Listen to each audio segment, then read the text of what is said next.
We all know that parsing, manipulating, and building URLs up in PHP can be a bit of a nightmare. Laravel's introduced a new URI helper, which allows us to do just that really fluently. Okay, so first of all, let's take a look at how we would just do this in raw PHP, and then we'll dive in and see the difference between that and this new helper. Okay, so let's go ahead and build up a URI here. Now let's go and just choose HTTPS and codecourse.com here as an example. We can even add on to the end of this something in the query string. Now to go ahead and parse this, e.g. pluck out parts of this that we need, in PHP we would use the parse URL function. Let's go ahead and dump on that and see the result that we get over in the browser. And you can see here, sure enough, we've got the scheme, the host, and the query. So everything has been nicely broken up for us. And of course, we can go ahead and extract out any parts of this that we need. Now, the problem is, first of all, this is just a standard array, so it's not null safe. If, for example, the query was missing and we were trying to access it, we would just get an error. Another part of this is that even if we did have the query and we had multiple query elements to this, it would still be really difficult to dive in and build this up. So for example, let's go ahead and say category and Laravel, and let's head over and give that a refresh. You can see we pretty much just get the string here, and we would have to rely on further functions or tools to break this up so we could go ahead and read each individual part of this query string. The same thing for fragments as well. So let's go ahead and create out a fragment here for a section and give that a refresh. And you can see we do get the fragment, but again, this isn't an ideal solution. Okay, so what's changed then within Laravel that now allows us to manipulate, build up, and parse URLs? Well, let's take the same example that we just looked at. So let's actually bring this back again, and we'll just take this entire example here. We now have the use of a URI helper. So we pull this in from Illuminate Support URI. Now there's a bunch of ways that we can use this, but we're going to start with the of method, which takes in the URL that we want to read. Let's go ahead and dump this and see the difference that we get here. Okay, so obviously we're not just going to get an array with these things broken up because that's just the standard PHP way of doing things. Instead, we get this URI object, which does contain all of this data. So it's pretty much exactly the same thing. But we now have a bunch of useful methods. And in particular, we're going to focus on this query part as well. Okay, so what can we do with this new URI object? Well, we can use any of the methods here, like scheme, host, port, to grab any of the details about this URL. This is null safe as well. So for example, if we didn't have anything in the query string and we wanted to try and grab the query data, this of course is going to return to us something else other than just erroring out, because we're not doing something like the following. We're not saying URI and query to access this out. So this is all being checked behind the scenes. Okay, let's bring this back to the query string and the fragment here, and let's look at what else we can do here. We can grab out the host here, which will give us obviously codecourse.com.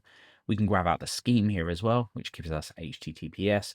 And we can do multiple other things here as well. Before we go any further, it's probably a good idea if you just dive into the URI helper. So just open this up in your text editor and go ahead and look through any of the methods that are contained within here, because you'll find that directly within the source. It's much more convenient to just look straight into the source.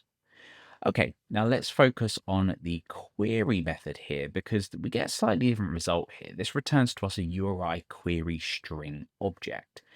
Now, what this allows us to do is, if we just open this up, so URI query string here, this allows us to pretty much work with this like a Laravel collection. So we've got things like all, we've got things like get. So what we can do now is say things like all, and if we give that a refresh, we get an array with this data in, so we can use that in some way.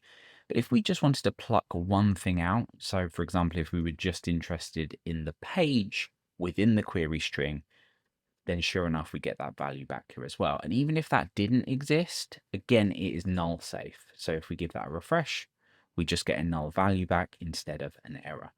So already, just for reading and parsing a URL and extracting parts out of this URL or URI, this is a lot more convenient. Now, there's another side to this builder. So we've taken a look at parsing this, but let's go ahead and take a look at building up a URL, which in traditional sense would mean that we would have to start with a string, go ahead and add on a scheme in here, then go ahead and concatenate on the host. And then of course we would have to build that array up, possibly flatten it down to build up the query string. Now, with the URI builder, we don't need to do any of that. And there's a few different ways that you can use this. Let's look at the most basic way of using this. So that would be to create out a new URI instance. What we can do from here is continue to chain on any of these methods to build this up. So instead of accessing the host, the scheme, the query, or the fragment, or any other part of the URL, instead, we say with host. So we can go ahead and start with pretty much just an empty URI object and then go ahead and just add in the bits that we need. So this is really helpful if for whatever reason in your app, you need to build up a URL and go ahead and then present it to the user or store it, whatever you need to do. Okay, let's go ahead and die dump on this. So let's die dump that URI. And sure enough, if we come over once again, we've got this built up with the correct parts of this. What we can actually do is we can go ahead and cast this to a string. So if we use a cast on this and give it a refresh, there we go. We've got the fully built up URL. And again, you can do things like with query. So we know that a query string works by having a question mark at the end of the URL, and then it has all of the values separated by ampersand. So we don't need to do that now. We can just pass in an array of all of the values that we want in here. So let's go with the original example here with the category as Laravel, the page is 1, and there we go. Everything is built up for us. And of course, we've also got things like with fragment, typically less used, but we've got everything that we need here to pretty much build up any URL that we need. And more importantly, do this fluently as well. Now, with this in mind, another thing that we can do is we can already start with a URL. So let's say, for example, you had an application that took a URL that existed, but you need to modify it in some way.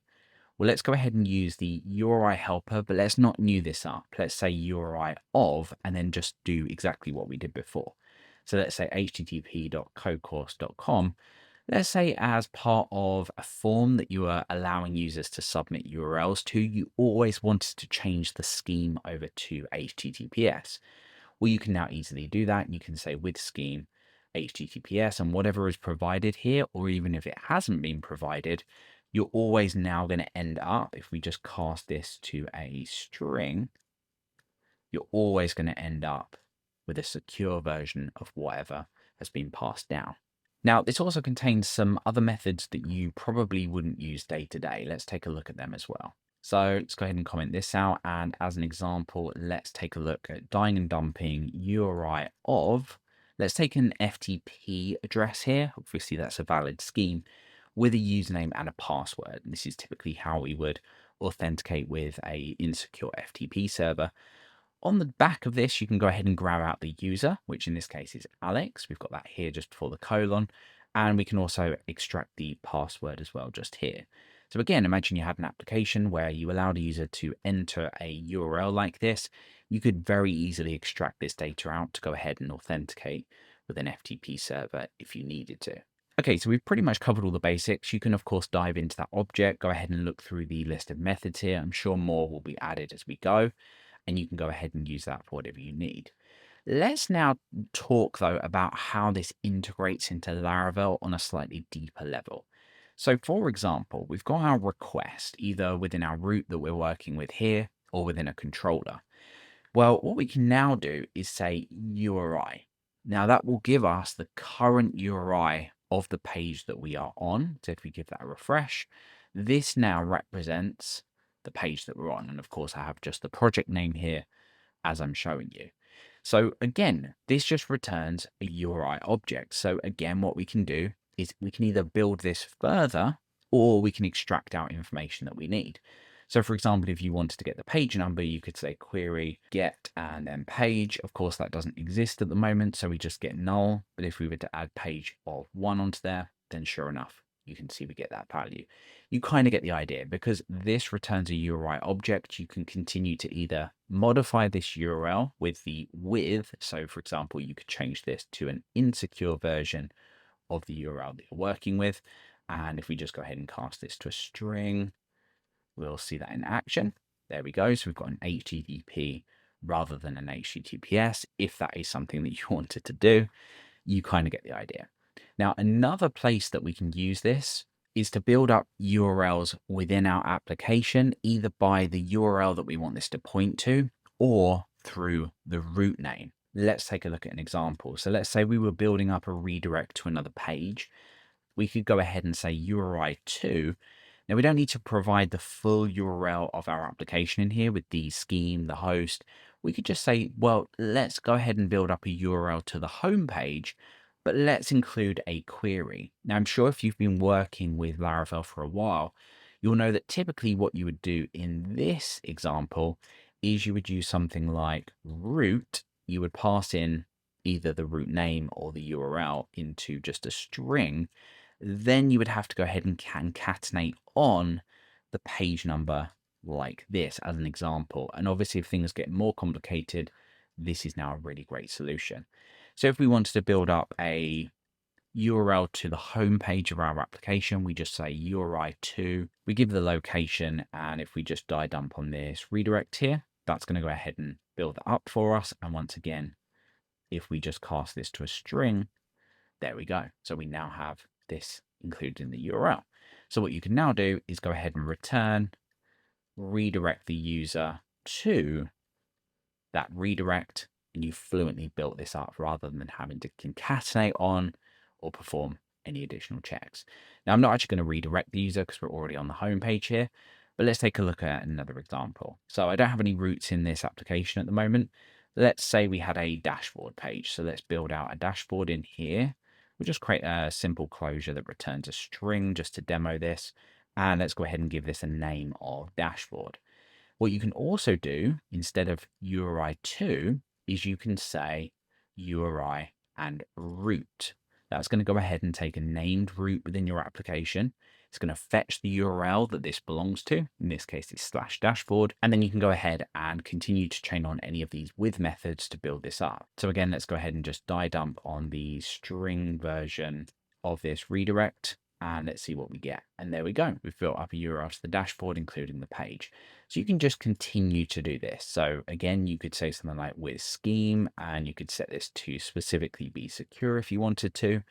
Or you could go ahead and say with fragment, and you could point to a specific section on this page when you redirected, anything that you need to do. The point is, it's now a lot more fluent to build these up. Okay, so that pretty much covers and wraps up the new URI helper. As you can see, this is baked into the Laravel framework in a few ways, which makes it really nice and easy to either just build up a URL from a string, build up a URL from nothing, redirect to a specific page with additional things added to the URL, or redirect to a named route with these modifications. However you are either parsing or manipulating URLs, this is going to be super helpful.